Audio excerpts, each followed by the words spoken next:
Salutations messieurs et dames, voici les journaux, mais avant les grands titres.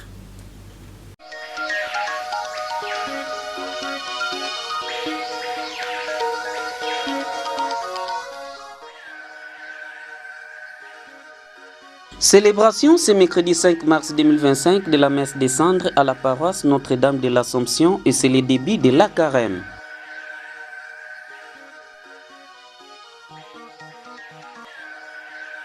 Les tronçons Christ-et-Roi, lycée Marial, ITP Nzadi jusqu'à Puela se trouvent dans un état de délabrement très avancé.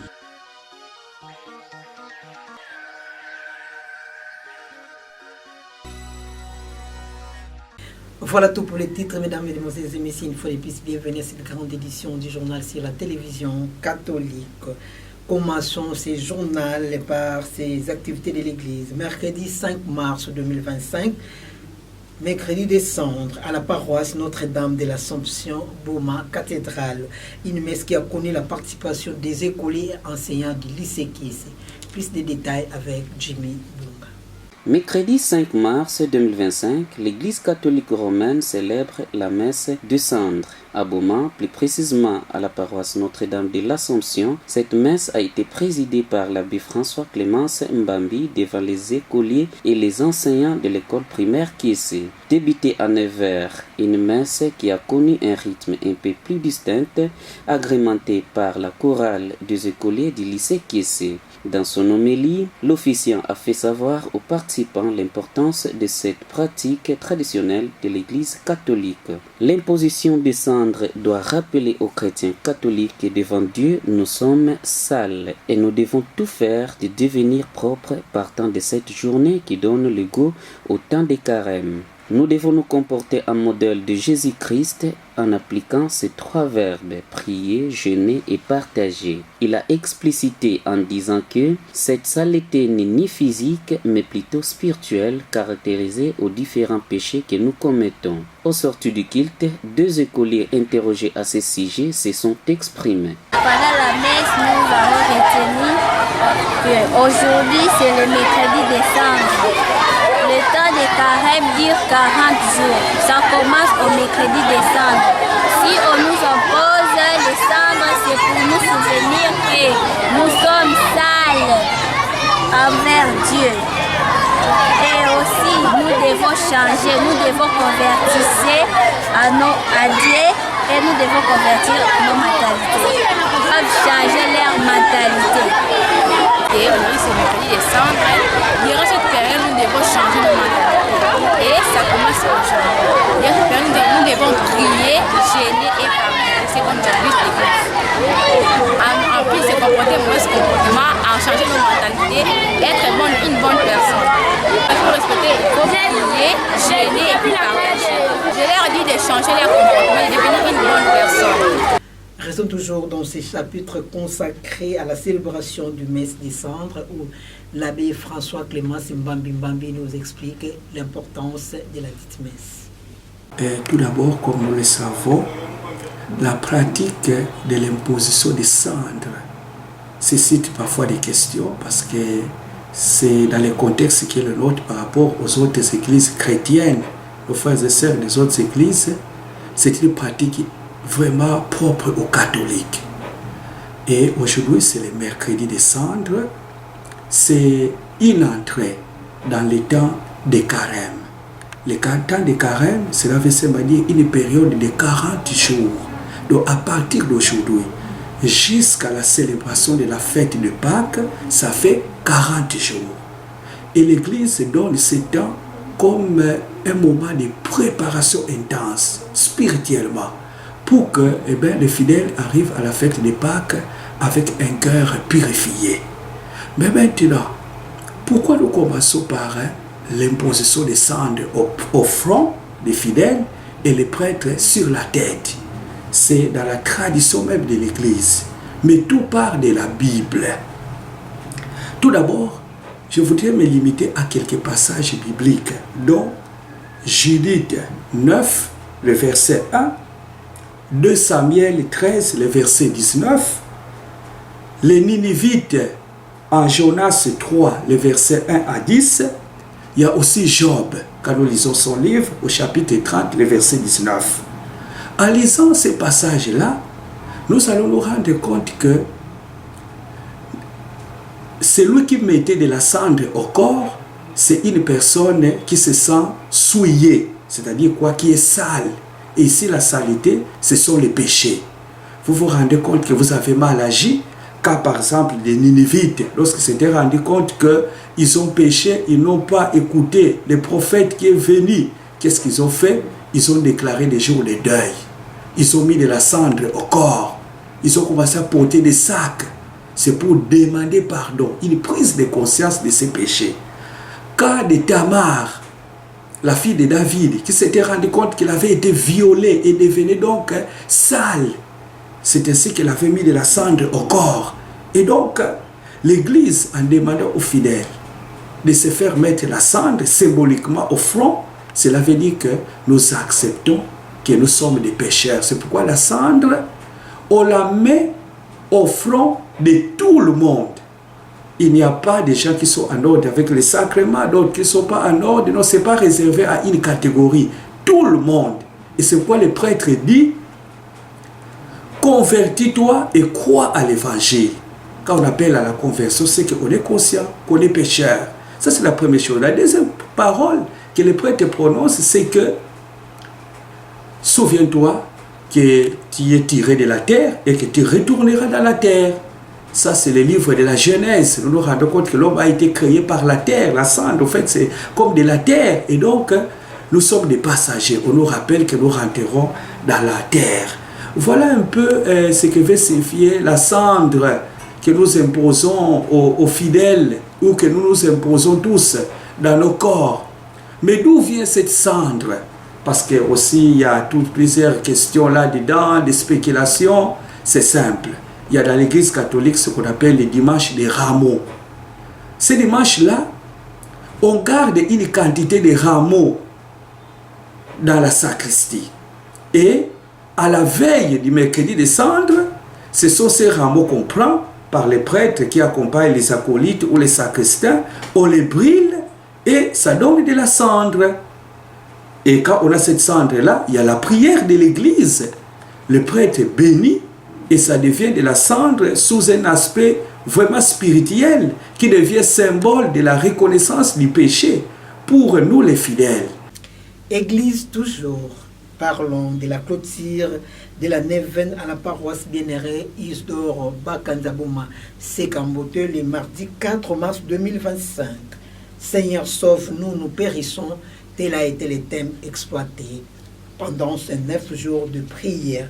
Plus de précisions dans cet élément de reportage de Jimmy Bunga, rendu par Bénédicte Nzouzi. La paroisse Bienheureux Isidore Bakanza, Sekambote, a vibré le mardi 4 mars 2025 au rythme de la clôture de la neuvaine, débutée depuis le lundi 24 février. Le thème exploité durant ces 9 jours de prière était tiré dans l'évangile selon Saint Matthieu 8, chapitre 25. 4 intervenants ont prêché la parole de Dieu pendant ce moment de prière. L'on cite le curé Père Sylvain Balanda, révérend Père Joseph Baya, la sœur Françoise Massota et la sœur Anne-Marie de Kinshasa, sous l'animation du groupe instrumental de la dite paroisse. La prédication a été faite par l'oratrice du jour, sœur Anne-Marie. Elle a invité les participants de faire confiance à Dieu, peu importe de difficultés, le seul espoir c'est Jésus-Christ.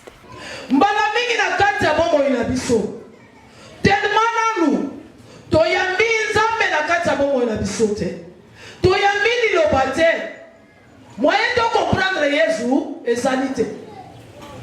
Dans mon sac, Jésus s'est présenté devant Bissou. Et quand à la présence de Jésus, on y a yé liboso na yo, on y a yé kopenga yo, mais yo monyango e komi nini faton, o monyango e komi manani bandoki, lokola to tombo ni bango, to komi si bango na ba pouvoir moko, oyo ba kokaki kozala na ngote. Tangu yo tombola ke pasi nanga ezande bandoki yebaka to sala bango propagande yebaka to tombola bango donc azata na eloko moko te akosala na vie na yo azata de l'autre côté alors bayekoli bazalaka na Yesu mikolo nyonso mais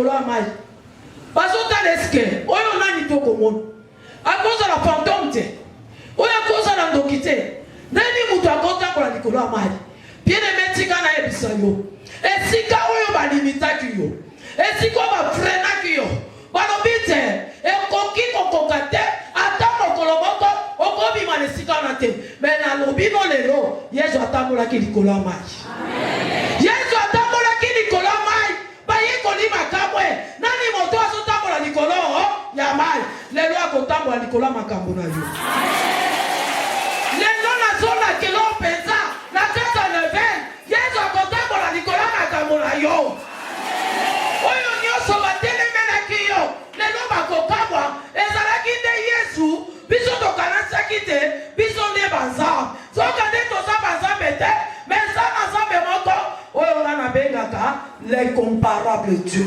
Après la prédication, s'en est suivi la prière de délivrance où les chrétiens invoquent Dieu pour leur secours. Puis c'était la bénédiction finale. C'est dans un climat de joie que cet exercice spirituel a pris fin à la paroisse bienheureuse Isidore Bakanza Sekambote. Toujours Sekambote, le révérend père Joseph Baya qui n'a pas hésité de dire un mot devant la caméra de RTD. Nous sommes à plein Neven. Aujourd'hui, c'est notre clôture. Notre Neven a commencé le 24 février et ça prend fin aujourd'hui le 4 mars. C'était 9 jours avec le Seigneur. Vous pouvez même le constater à travers notre thème. Seigneur sauve nos pécheurs. Les fidèles passent des moments graves aussi notre pays, passe un moment très dur et nous tous nous connaissons. Voilà pourquoi nous avons crié comme les apôtres dans Matthieu 8, verset 25. Seigneur, sauve-nous, nous périssons. Nous avons pris le temps de discerner ces thèmes pendant 9 jours. Et le Seigneur a fait vraiment des merveilles à nous. Il nous a donné des courages. Il nous a dit d'avoir toujours confiance à lui, de lui faire confiance. Il est toujours Dieu. Même dans les difficultés, même dans la souffrance, il est toujours Dieu. Voilà pourquoi les nombreux fidèles de notre contrée, de notre milieu, ils sont tous réunis ici. Et vous pouvez même le constater, nous sommes plus nombreux. D'ailleurs aujourd'hui, pour montrer que nous sommes à blanc, pour dire que le Seigneur est toujours en vie. Et c'est lui qui est notre victoire. Il finira toujours par vaincre tout ce qui est esprit mauvais qui nous entoure et tout ce qui est souffrance que nous passons dans ce moment. Voilà, c'était pour nous l'occasion de crier au Seigneur. Quittons l'église pour parler du tronçon allant de la paroisse Christ-Roi en passant par le lycée Marial Itepenzadi jusqu'à Pouela qui se trouve dans un état de délabrement très avancé. Jimmy Bunga nous revient dans ces récits. Avec un cri d'alarme aggravant, la population de la commune d'Enzadi, plus précisément celle qui habite les tronçons qui va de Christ-Roi en passant par lycée Marial Itepenzadi jusqu'à Pouela. Cette dernière déplore avec haute voix le délabrement très avancé de la route qui sépare km 3 et colonie scolaire. Il est observé que les véhicules automobiles ont de sérieuses difficultés pour bien rouler sans toutefois avoir des pannes. Sur ce, même les usagers piétons ne sont pas épargnés car ces derniers éprouvent de graves difficultés pour y passer, ils ne savent où mettre les pieds. Face à cette situation, l'une des habitantes trouvée sur les lieux explique. En tout cas, parce que c'est trop. Plein kaka, bamanza kele tukasala timuna, batonga nakana kufuka tamabulu, mais yakana kusimba kaka vifo l'État ande baka charge na njila yayi parce que même kuna ke bamanza ke fuluka kakuna awo njila bakelutilaka do bat kubua na bato kuyunduka na bato bajene kasi bajene pa bato bawe bakamina tuka batale beto njila yayi samu betkana ku regretter mingi na njila mbote metal mutemi kuminaka ya masabeba do babongisa beto njila ya baba fumu ba sadi sabeto mabanza yena yafuanda kwana kasafe nini kesa alaka njila ngoba kikipeleke ya uve yezona vufanisa ebasala njili na kuna bezona kaluta ti kwako me bamos bafumu ke kwada kazenga zenga zafika na nini zenga la kanjilo ke ba kanisela beto pe ba yimte bana kubongisela kuna pe ba kanisela beto pe kwako beto ke sana mu mos kutumuke kwada kafinika era nkaka mkebi mke finika me antuka kufinika ndote kwande fe yakeno kusim vitalu batonga basaki yao ngenda kumika awo di bulu meta tuka donc moi ke levé et puis na ba kitombe ba minda ke levé donc ba kuluna na muine era kabana kuziona batu babima awo na pipa donc moi ke levé donc batadi la beto njitawa ke bongisa nji donc batumbu bongisa ya kufuana mbala musi. À ce 21e siècle, lorsqu'on veut, on peut, dit-on. Il serait très louable de la part des autorités de tutelle de bien vouloir acquérir cette situation qui dérange la quiétude de la population pour finalement mener des actions concrètes de la théorie à la réalité et qu'une solution adéquate soit vite trouvée. L'implication de l'autorité reste indispensable. Restitution d'une œuvre d'art fabriquée avec la pointe d'ivoire. Le ministre provincial en charge des cultures et des arts, son Excellence Jean-Cornelis Mbilo Vela, séjourne à Kinshasa depuis mardi 4 mars 2025. Le ministre provincial en charge de la culture et des arts du Congo central, son Excellence Jean-Cornelis Mbilo Vela, séjourne à Kinshasa depuis mardi 4 mars 2025. Participer à la restitution de l'objet d'art fabriqué avec la pointe d'ivoire et les motifs de sa présence dans la capitale de la RDC. Une mission de culture et art, principalement dans le cadre de conservation des biens culturels et la restitution d'une œuvre d'art antique fabriquée avec la pointe d'ivoire. Il s'agit d'une organisation non gouvernementale espagnole qui fait la dite restitution via sa présidente Clémentine Baza. La province du Congo central, de son côté, par son ministère provincial de la culture et des arts à la tête de son Excellence Jean-Cornelis Mbilo Vela, n'a pas manqué de féliciter la procédure. Si en lot que c'est seulement le 28 du mois dernier que Jean-Cornelis Mbilo Vela clôturé au nom du gouverneur du Congo central, son Excellence Gracieux Bilolo, un atelier sur la protection et lutte contre les trafics illicites du patrimoine culturel mobilier en République démocratique du Congo qui s'est déroulé en Banzangungu sous le patronage du ministère national de la culture et des arts et patrimoine. Et dans le contexte de la guerre, Félix Antoine Tshisekedi, président de la RDC, relance la patrouille financière de l'inspection générale de finances. L'IGF va se focaliser principalement sur les 4 axes: les acquisitions immobilières, les paiements des avantages dits aux mandataires publics, le respect des règles de passation de marchés publics, l'exécution des marchés par le prestataire. Sur instruction du président de la République, le directeur de cabinet du chef de l'État, Anthony Kinzo Kamole, a tenu une réunion de travail mardi 4 mars 2025 dans la salle de congrès du Palais de la Nation avec le mandataire public. Cet exercice a été organisé en prévision du contrôle de l'inspection générale des finances dans les entreprises publiques exercice 2025.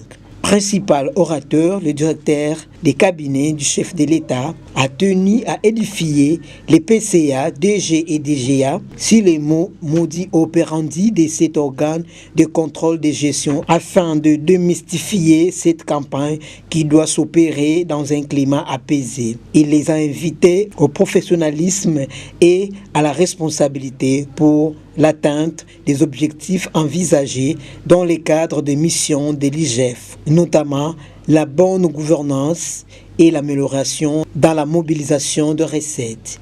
L'IGF, qui est représenté par Gilles Alinguetake, inspecteur-chef de service, a reçu l'instruction de privilégier les missions d'encadrement et de surveillance en vue de contribuer efficacement à l'amélioration dans la mobilisation de recettes et promouvoir l'implémentation de la bonne gouvernance dans les entreprises du portefeuille, les établissements publics, les provinces et les entités territoriales décentralisées.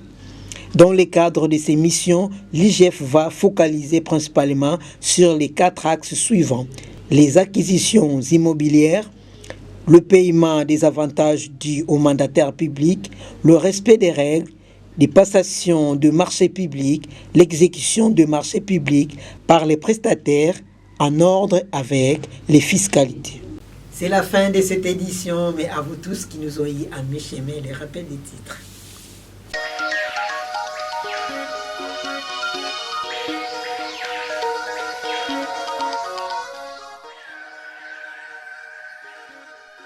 Célébration ce mercredi 5 mars 2025 de la messe des cendres à la paroisse Notre-Dame de l'Assomption et c'est le début de la carême.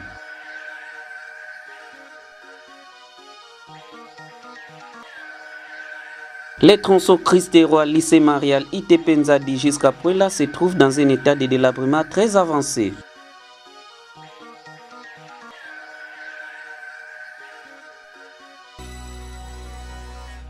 Ça n'est complètement fini. Un journal de Jimmy Bunga qui a connu les concours rédactionnels de presse Lombo Bénédicte Ndjouz Élysée Kembe, réalisé par Merveille Ndondo, Crepengumba et Dompemba. Sans oublier Gelvé Tchumbu. À vous, chers téléspectateurs, excellent suite des programmes sur nos antennes et surtout, bon début de carême chez vous. Suivez également ce journal sur YouTube en tapant RTDN Boma. Partagez et abonnez-vous. N'oubliez pas d'activer la cloche des notifications. La RTDN dans vos poches, la RTDN entre vos mains, la RTDN à l'heure du numérique. RTDN, chaîne de l'excellence.